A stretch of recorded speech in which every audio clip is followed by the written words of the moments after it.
É o nosso primeiro domingo do tempo da Quaresma. Começa esse tempo espiritual, tempo de graça, tempo de conversão. Gostaria, em primeiro lugar, de fazer uma justa homenagem ao Dia Internacional da Mulher, que celebramos ontem. Mais do que cumprimentar as mulheres por ser mulher, quero aqui tornar notável esse acontecimento, porque significa um marco na evolução humana. Celebrar o Dia Internacional da Mulher é fazer memória dos acontecimentos que propiciaram a criação desse dia. No ano de 1911, nos Estados Unidos e depois em outros países, começou-se a se refletir sobre a necessidade de se ter uma data especial de conscientização para o papel da mulher na sociedade, na família, no mundo. E de lá para cá, muitos avanços, muitas conquistas foram sendo feitas em vários lugares do mundo. Então, no dia 8 de março, se celebram essas vitórias, essas conquistas. É claro que é muito romântico dar uma rosa para a namorada, para a mãe, essas coisas, mas o dia, fundamentalmente, é de conscientização. É um dia de celebrar vitórias e é um dia de buscar solução para aquilo que ainda não foi encarado, para aquilo que ainda não foi feito. No Brasil, 4 mulheres são mortas todos os dias por conta de ódio de gênero. Não é por latrocínio, não é por acidente de carro, não é por bala perdida. 4 mulheres são mortas por conta de ódio de gênero. Um homem mata uma mulher por ciúmes, por inveja. E o feminicídio acontece majoritariamente dentro da casa. É o companheiro, o marido, o irmão, o primo, um vizinho, alguém próximo da mulher.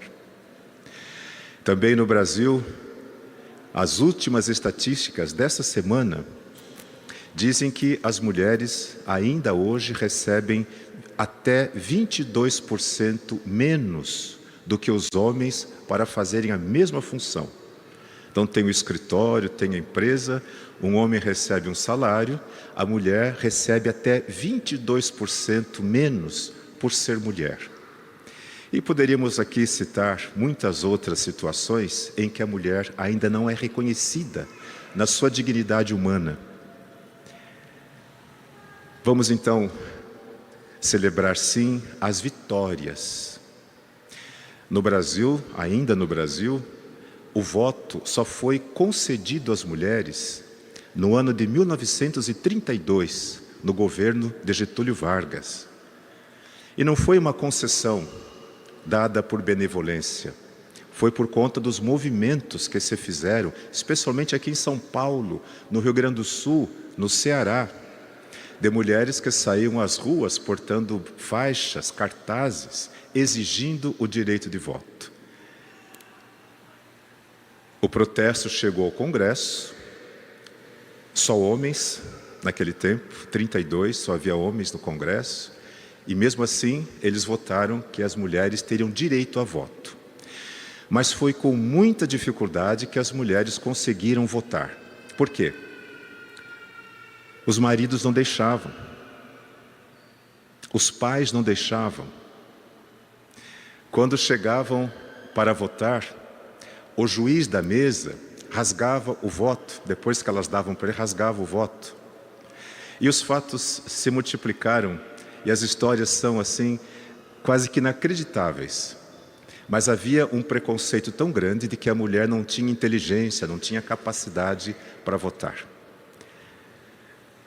Foi uma cearense que se candidatou pela primeira vez no Brasil a um cargo público, ao legislativo, e ganhou, se tornou vereadora da cidade. Depois disso, outras mulheres concorreram e nós temos a situação que nós chegamos hoje, em que de fato ainda há uma desproporção muito grande entre as mulheres que nos representam no legislativo, no judiciário, no executivo, em relação aos homens que ali exercem seu poder, seus mandatos.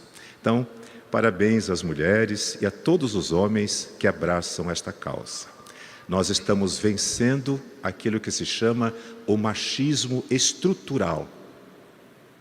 Todos nós homens, que somos parte dessa sociedade, e também as mulheres, carregam isso que se chama machismo estrutural.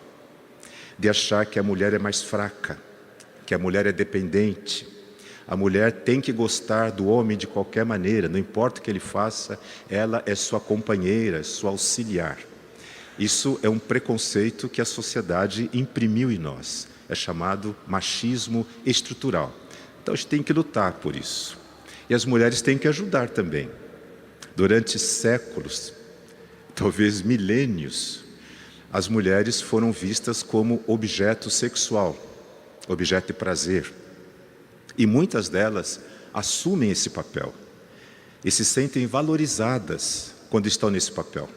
Então, a exposição do seu corpo, essa forma sensual, muitas vezes, de se exibirem, na verdade, não é porque isso dá prazer a elas. Elas aprenderam que assim é que se conquista os homens, assim é que se tem a aprovação deles. Então, é uma luta que é de todos nós e que estamos, graças a Deus, vencendo. Hoje, nesse primeiro domingo da Quaresma, nos encontramos com Jesus, que, tendo sido batizado no Rio Jordão, estava pleno do Espírito Santo. É assim que São Lucas começa o Evangelho de hoje. Vindo do Jordão, ele estava pleno do Espírito Santo. O batismo, tantas vezes tenho falado sobre isso, e nós precisamos reverter essa tendência que parece estar se impondo hoje, de que os pais não querem batizar as crianças, porque é como se isso fosse lhes tirar a liberdade. Eles dizem, deixa crescer e a pessoa escolhe. Não é assim, não funciona assim. O mundo tem o seu próprio projeto, o mundo tem os seus mecanismos de sedução. A pessoa não é livre simplesmente porque seus pais não a colocaram no caminho. É responsabilidade nossa, primeiro dos pais, mas da igreja, cuidar para que as nossas crianças sejam batizadas, para que elas estejam aqui na missa, como as crianças, para que façam a pré-catequese. Precisamos ouvir a voz das crianças na igreja e respeitar a presença delas. Jesus, tendo sido batizado, plenificado do Espírito, vai para esta situação de deserto como nós encontramos hoje. O número 40 é simbólico. 40 significa a finalização de uma etapa, o tempo de uma vida, uma geração. 40 anos, 40 dias. Quarentena é o tempo que a pessoa tem para se recuperar. 40. Portanto, Jesus está nos dizendo que durante toda a sua vida, ele será tentado pelo inimigo, chamado na Bíblia de diabo ou Satanás. Diabo significa aquele que tem a força de dividir, de separar pela palavra. Portanto, é a palavra a sua arma. Como é que ele faz isso? Através da mentira. Um dos nomes do diabo no Brasil é o pai da mentira. Ele tem esse poder de seduzir, de enganar pela palavra. Di significa divisão. Bolós significa palavra. Diabo é aquele que divide pela palavra. E não precisa ser um capeta de chifre para fazer isso, vocês sabem muito bem, né? A fofoca, a intriga, a maledicência, a calúnia, fake news, tudo isso, portanto, para a Bíblia é obra do diabo. Ele está dividindo, sectarizando, rachando famílias, grupos religiosos, amigos por conta da mentira. Portanto, o diabo tem hoje, talvez como nunca, um campo, um meio de comunicação extraordinário que é a internet, nossos meios de comunicação social. Pessoas são linchadas por conta de uma calúnia. E elas acreditam, replicam a notícia e aquela pessoa passa a ser vista como bandido, como criminoso e, no fundo, não é verdade. Satanás significa o inimigo, aquele que sempre estará em situação de adversidade. Por isso, o inimigo de Deus se chama Satanás. Não importa o que Deus faça, ele sempre fará e dirá o contrário. Se vocês se recordam, o primeiro livro da Bíblia, o Gênesis, Deus deu uma ordem aos nossos pais. E Satanás veio e disse: olha, essa ordem que ele deu é para enganar vocês.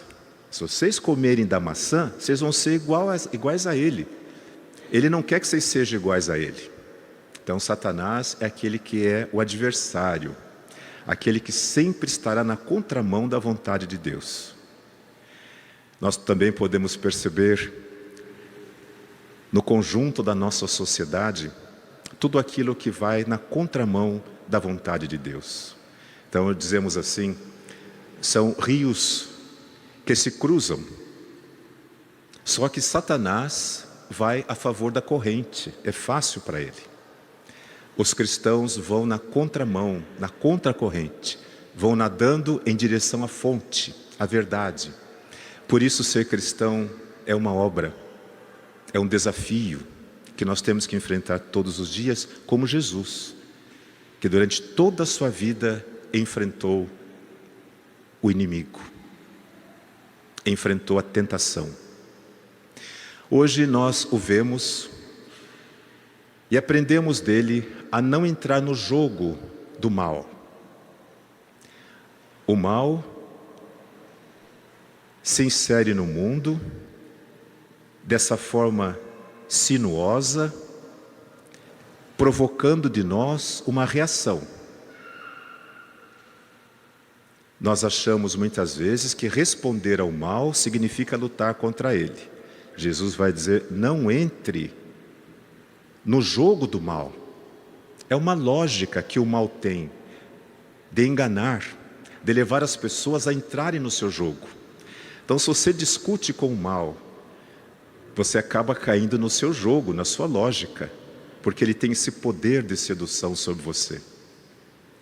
Quando a gente sofre um acidente na rua de carro e a gente quer discutir naquela hora, pode ter certeza, é o jogo do mal acontecendo, porque não é a razão que fala, não é entendimento, falam as emoções, a raiva. E as consequências de uma briga assim são imprevisíveis. Se a vida não é importante para nós, de que adianta viver? Temos que preservar a vida ficando no carro, mesmo quando temos razão. As coisas se resolvem de outra maneira. Abaixa a janela do carro e fala com o outro sentado.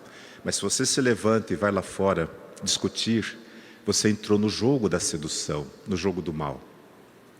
Peço licença para contar mais uma vez o que aconteceu aqui nesse cruzamento, bem em frente da igreja. Esse homem e essa mulher que são assíduos aqui na nossa comunidade, ele agora com 83 anos, ela com 82, isso já aconteceu há alguns anos, já contei para vocês, mas é recorrente.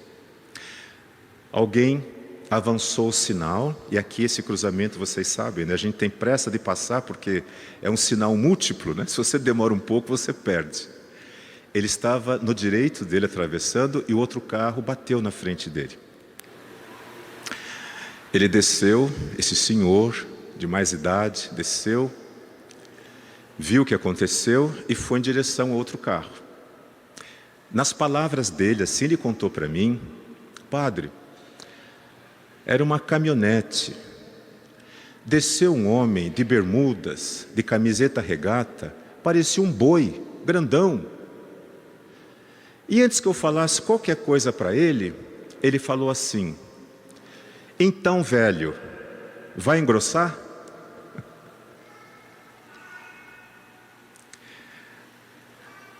Quer que o senhor, não quero falar o nome dele, vou inventar um nome aqui. O que é que o senhor José fez? Voltou para o carro, foi embora. Uma semana depois, isso aconteceu numa terça-feira, na sexta-feira ele veio falar comigo, diz assim: estou muito envergonhado, não consigo olhar para minha mulher.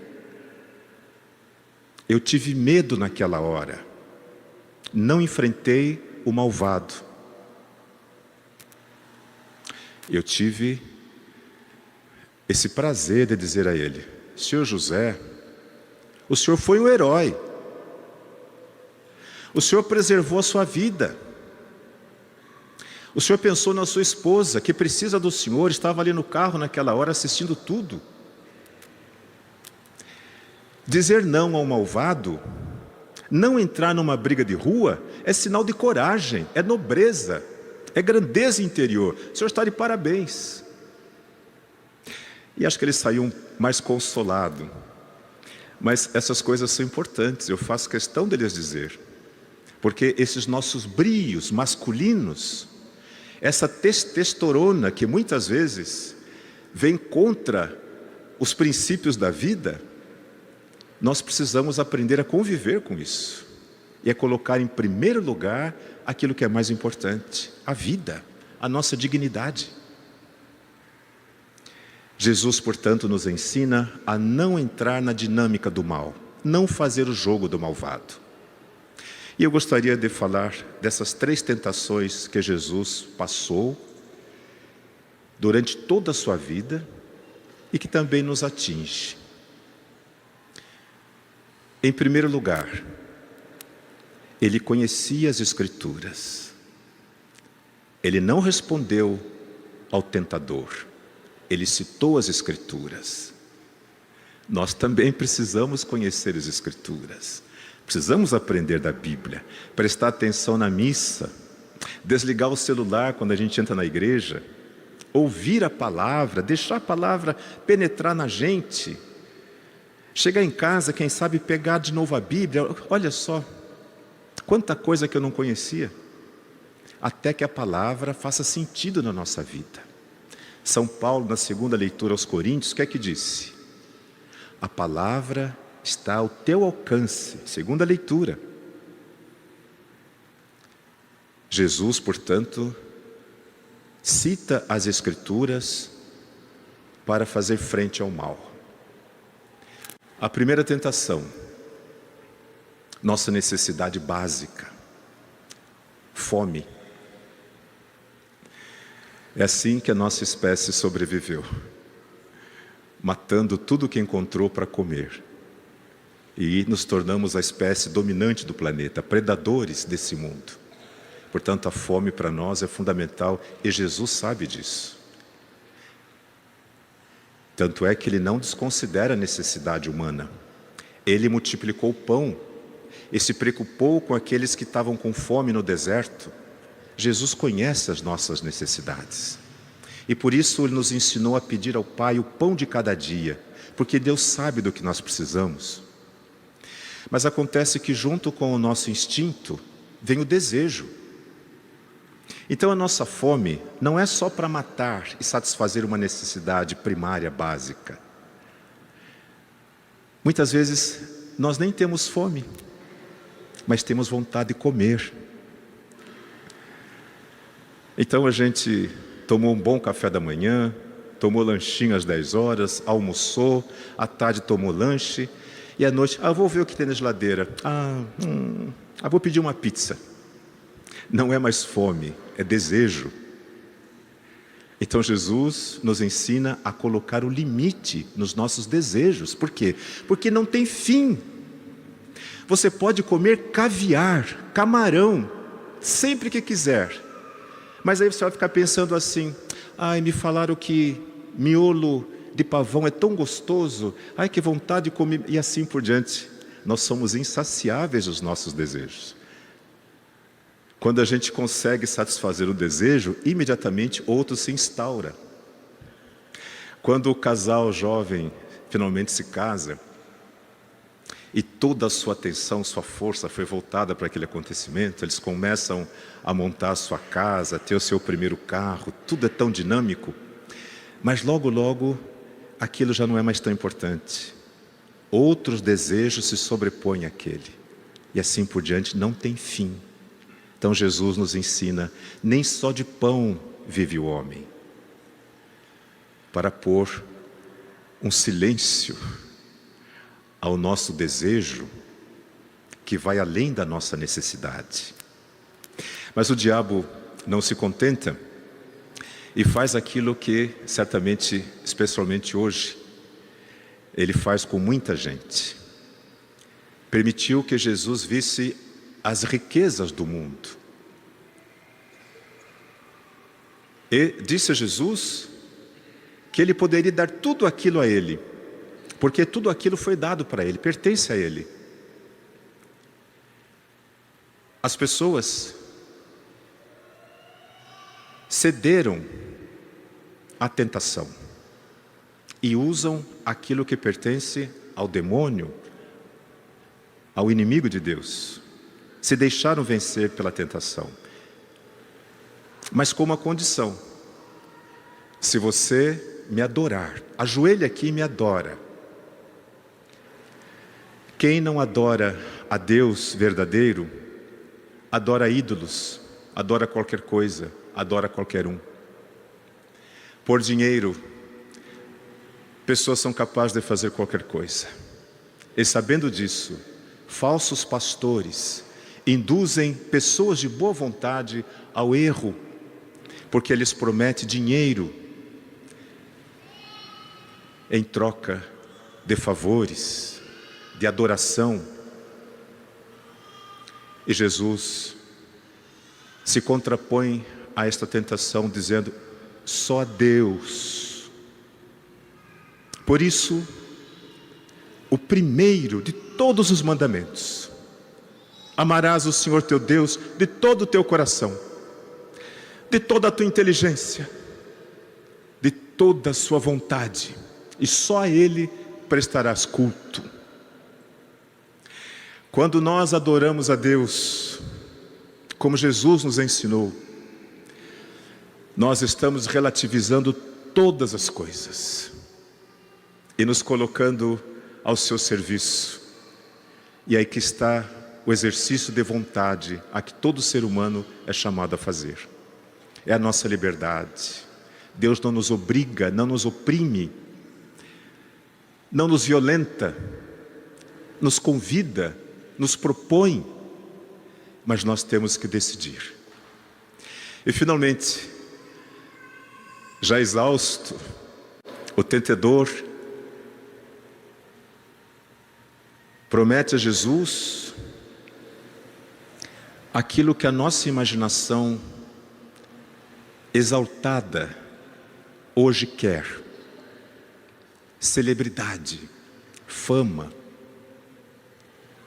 Levou Jesus para o pináculo do templo, na cidade santa, em Jerusalém, para mostrar que para ele não existe limite nesse mundo. Ele pode estar em todo lugar, até no templo. E lá do alto,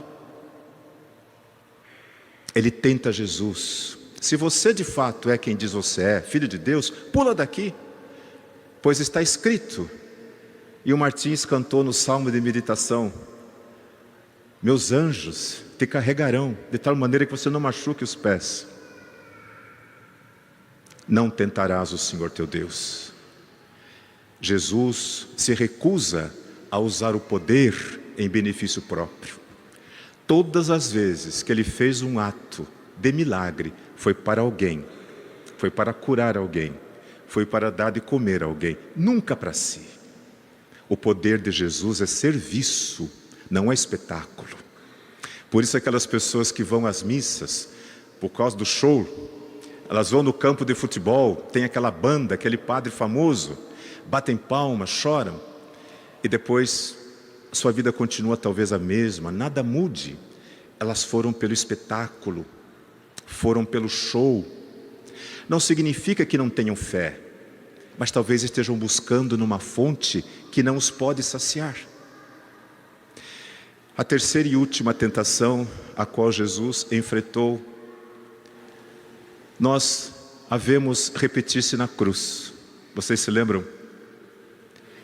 Tanto o sumo sacerdote, que estava ali na frente dele naquela hora, quanto ao ladrão que fora crucificado ao seu lado, repetiram as mesmas coisas de Satanás.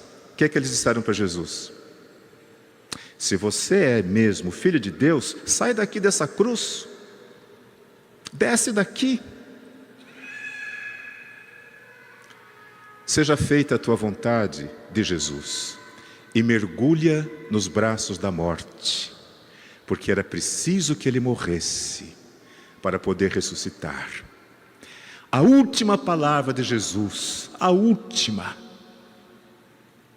Pai, em tuas mãos entrego o meu espírito.